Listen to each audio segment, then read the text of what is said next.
na rayuwa, ba zan guje ki ba masoyiya.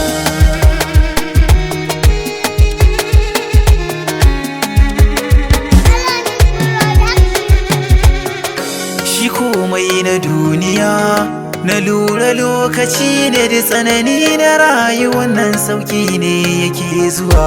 Ni kai ɗai nake biɗa, na yarda za na jure duk tsanani na rayuwa, na yarda kai nake so,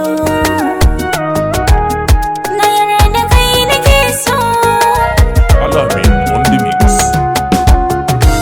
Shi so bai da kama, da zaran ya shige ka komai kawai kake don cimma burukanka. Shi so na gaskiya, da zaran ka shige shi kalubale kala-kala, haka rayuwar take.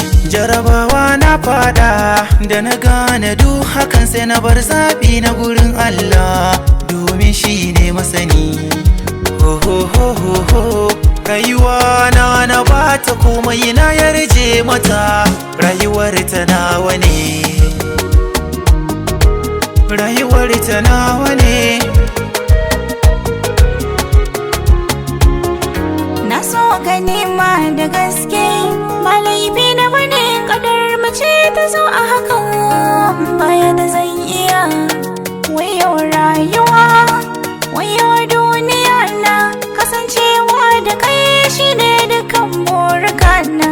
Da mun riga mun shaku har ana kwatancin mu, wai na zama so amarya, kai ne kuma gona.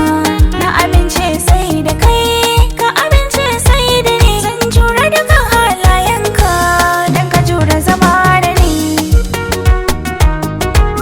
dan ka jure zama da ni.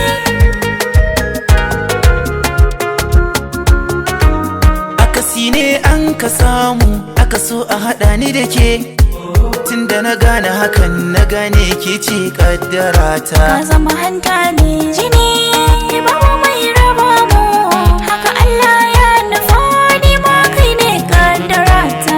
An so a haɗa mu, an so a raba mu, so jarabawa ce hakan, nasara ce sai da shi. Mun sha so da ƙauna, babu mai raba mu, tunda ka zama zaɓi na, daɗi wane tantakwashi.